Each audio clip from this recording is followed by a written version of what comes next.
ડુંગળીના ઓછા ભાવ અંગે કોંગ્રેસના સરકાર પર પ્રહાર। છેલ્લા ઘણા સમયથી ખેડૂતોને ડુંગળીના યોગ્ય ભાવ ન મળતા હોવાનો પ્રહાર કર્યો છે। ગુજરાત સરકારની સિસ્ટમ પર કોંગ્રેસે સવાલો ઉઠાવ્યા। ડુંગળી વેચનાર અને ખરીદનાર બંને રડી રહ્યા છે તેવી પણ વાત કોંગ્રેસે કરી છે।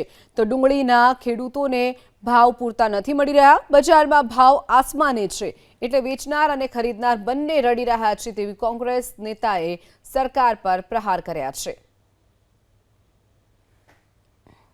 છેલ્લા કેટલા વર્ષથી આપણે ગુજરાતમાં જોઈએ છે કે ખેડૂતને ક્યારેય ડુંગળીના ભાવ મળતા જ નથી અને જે ડુંગળી ખાનારા ગુજરાતની જનતા છે એને મોંઘા ભાવે જ ડુંગળી ખરીદવી પડે છે। તો એવી કઈ સિસ્ટમ ગુજરાત સરકાર એડોપ્ટ કરી છે કે ખેડૂત હંમેશા રડતો જ હોય અને ડુંગળી ખાનારા પણ રડતા હોય, એ સરકારની નિષ્ફળતા દર્શાવે છે।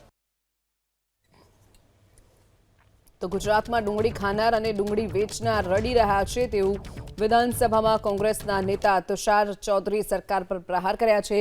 છેલ્લા ઘણા સમયથી આ પ્રકારનો ઘાટ ગુજરાતમાં સર્જાઈ રહ્યો છે। છેલ્લા ઘણા સમયથી ગુજરાત સરકારની સિસ્ટમ પર કોંગ્રેસે હવે સવાલ ઉઠાવ્યા છે। ડુંગળી વેચનાર અને ખરીદનાર બંને રડી રહ્યા છે। ખેડૂતોને સરખો ભાવ નથી મળતો અને બજારમાં મોંઘા ભાવે ડુંગળી વેચાય છે તેવી પણ વાત તુષાર ચૌધરીએ કરી છે। ડુંગળીના ખેડૂતોને પૂરતા ભાવ નથી મળતા, જ્યારે બજારમાં ડુંગળીના ભાવ આસમાને પહોંચ્યા છે। ડુંગળી વેચનાર અને ખરીદનાર બંને રડી રહ્યા છે।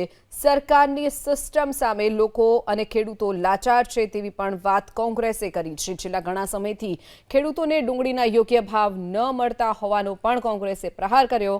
ગુજરાત સરકારની સિસ્ટમ પર કોંગ્રેસે સવાલો ઉઠાવ્યા છે।